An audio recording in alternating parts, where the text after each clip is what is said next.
Hello there. You know, over the years, I've had the pleasure of traveling all over the country and occasionally outside of the country.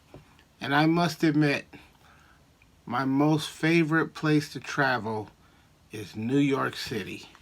Now, the reasons behind that is a whole another video in itself. So I'll spare you the details until another time. But one detail I can give you is it's an incredible place to find vinyl records. It's one of my favorite places to dig. Now, let me just be honest. New York is New York. It's one of the biggest, if not the biggest, tourist uh, place to travel, definitely in this country, and maybe one of the biggest places in the world.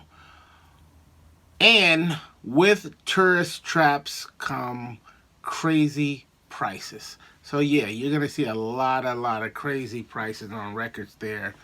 But if you keep your ear to the street and you actually walk the streets and you actually frequent certain vinyl shops, you'll find some really cool stuff. Which brings me to some records that I want to show you that I've gotten out of different places in New York City on the low. I'm talking about dollar records. I'm talking about incredible break beats, incredible club records, and just records that, let's just say, they've become famous among New Yorkers. I pulled out a small stack from my collection of records that I've picked up over the years that I got for next to nothing. Um, I want to show some of those records to you. So, I will have to say my favorite vinyl shop in New York City is definitely A1 Records. It is an incredible record store. It's got like everything you can think of. I really dig the fact that they have an entire disco section, and that's like the records are separated by label. I love the fact that they have an entire spoken word section. They have a Black Power section of records. They have uh, an entire jazz section. They have really cool 45s. Um, and they have some of the most incredible rap records you have ever seen. Now, I will say that they used to have like a lot of their records that were on like towards the floor and the bins on the floor were like super duper cheap. And you can find some incredible classic records in there. But I think during COVID, during the shutdown, they cleaned all that stuff up. So you don't see as many like super cool cheap records in there. And those records, they might have a few scratches here, a few pops, stings there. But you could still find some incredible stuff. $1, $2, $3 records, three, four, $5 rap albums. It was an incredible place. So, some of the records definitely came out of there, but the ones I want to show you that I got from A1, I just happened to be in there after some old school DJ, I don't know who exactly, had just, I guess, sold them or gave them or donate, I don't know, their record collection, but there was some pretty cool stuff in there. First record I want to show you is it's a record, a 12-inch by a group called Just Four, and it's called Games of Life. Let me show you what that looks like. I bought this, ooh, maybe 5 years ago, 4 or 5 years ago, and I actually didn't get around to listening to it until recently. And this is a very cool, old school, electro rap type song. Um, very cool. It's so New York. I mean, look at that. Look at that label. That label is so New York. It kind of, at first glance, I thought that maybe it was some type of Spanish record. But no, this is definitely rap music. And the fine print down here at the bottom, let's see if you can see that. It actually says Molly Mall. So apparently this is the first record where Molly Mall's name actually appears on the record. Apparently this is the first one. And it's got Ron C on the label too. I don't know if that's the DJ that had this. I'm assuming so. But I'm not sure who Ron C is. But maybe that was the guy who brought his records in there. I don't know. Classic song. Definitely check it out if you can. Now another one I saw, I definitely thought this was some type of Spanish music. This is Milton Hamilton, Crystallize Disco Madness. Now I know some of you heavy old school diggers gotta be familiar with this record. This actually is like disco, like it's like funky disco, funky New Yorky disco. And the crazy thing about this record is I had bought this. By the way, these are all $1 records. I bought this record. I didn't question it. And then we went to another record store, me and a buddy of mine, and at the next record store, they were actually talking about this record, and I think they had it, a much nicer copy. I think they were selling it for $60, $70 or something like that. And my buddy goes, "Oh, that's the one you just bought a little while ago, for $1." So, you know, this one definitely has seen better days. You know what I mean? It's got some little damage to the cover, and the actual record is, yeah, this is definitely seen better days. But for a record that's, see all that stuff on there? A record in this shape, it doesn't have any skips on it. There's definitely some surface noise in there, but no skips. Plays all the way through. So that was pretty cool to find that. It's another one that I didn't listen to it for years, until years after I bought it. In that same collection, this was really cool. These next few records was really cool. This was, you ever heard of a label called Bozo Miko? Take a good look at that.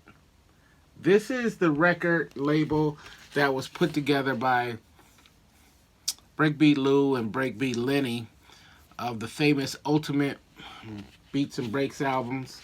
You know who they are if you don't look them up.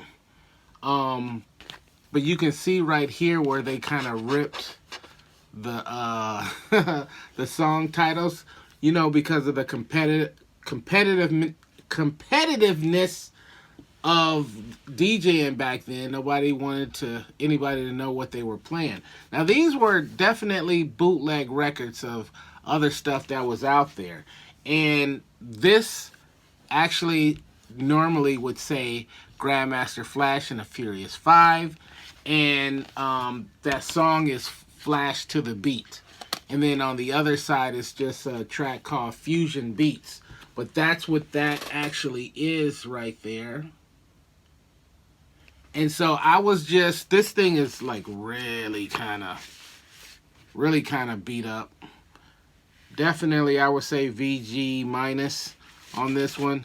But once again, plays through, no problems. What I love about this is, you know, this label, this record screams old school New York. It screams the days of DJs going around and finding these super cool records that they could play at these parties, block parties and clubs and park jams and all of that kind of stuff.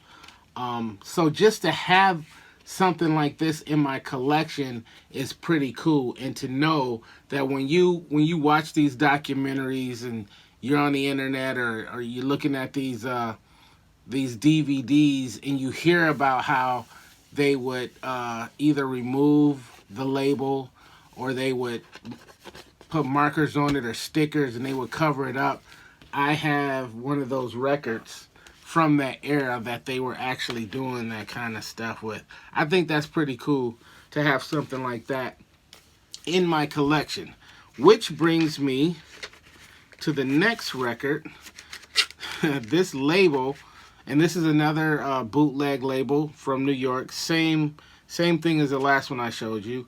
This one is Eat Meat to the Beat Records. And as you can see, it was the same procedure. They covered this up. This is actually Big Beat by Billy Squier, one of the most classic records used in hip-hop culture, breakbeats used in hip-hop culture. Another fantastic dollar find. They actually, on the back, they didn't cover up who was on here, and this is Funk Incorporated with Cool is Back, another classic breakbeat from yesteryear. And this one actually says Ron C on it as well. Now that first one, it was just a regular Ron and the letter C.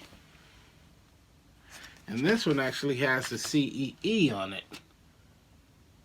So maybe I should do a little research, see if I can find out who that guy is. Now on this one, it just says Mixmaster Ron, if you can see that. So yeah, Ron C was obviously doing his thing. Now, these next few, I thought this was pretty cool. Wow, this was quite a while ago.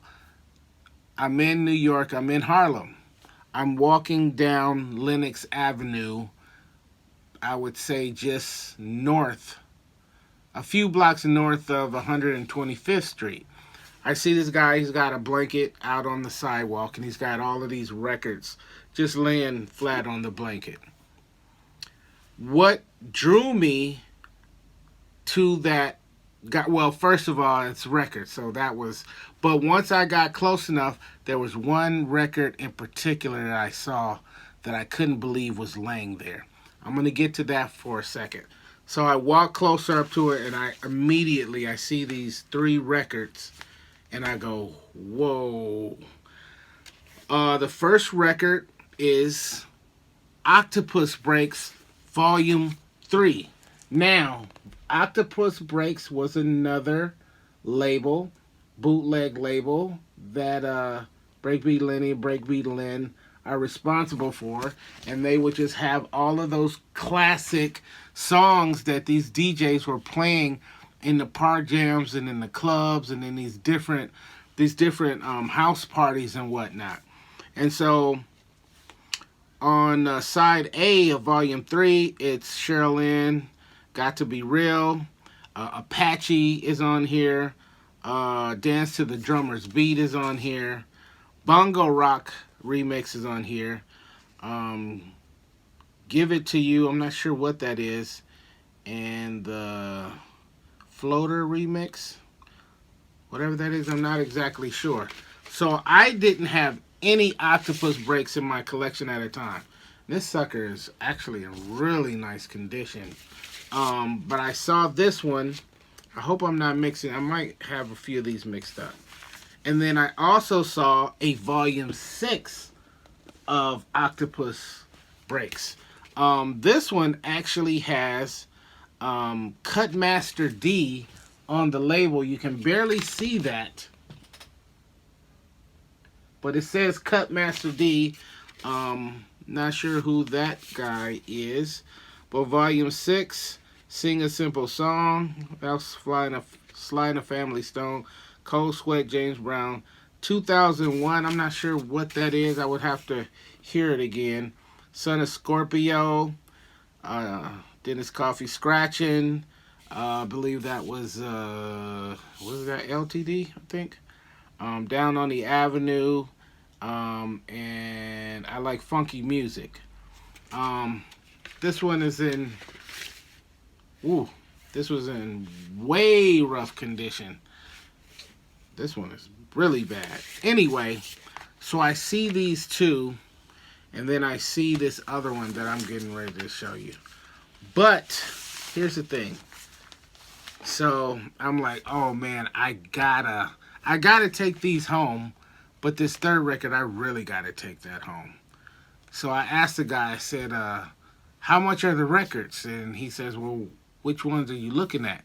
And at first, I point to these two. And he goes, oh, well, those are $2 a piece. And I'm like, okay. Then I point to the third record. And I go, how much is that one? And he goes, oh, well, that one right there, that's an old school right there. That's old school. That one's gonna be $5. And that one was Live Convention 81. Now, I don't know who knows about this record, but this is one of the greatest old school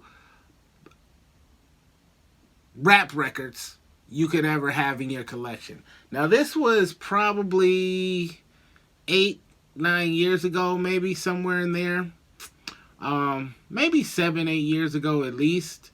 And for those that don't know, these are basically these were concerts, party concerts, and they were basically just recorded and pressed on to vinyl. So it's not a super the sound is not super sharp like it should be. It's just a recording of a concert, not a professional recording, but just a recording of a show.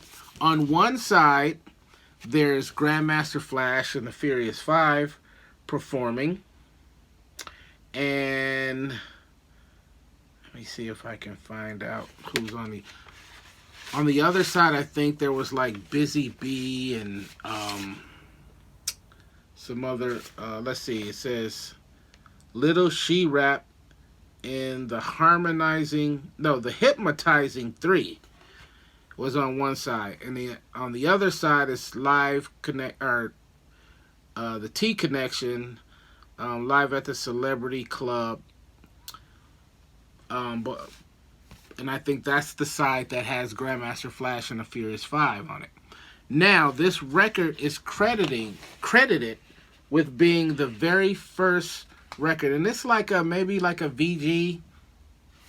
Needs a good cleaning. This record is credited being the first record to ever feature scratching on it.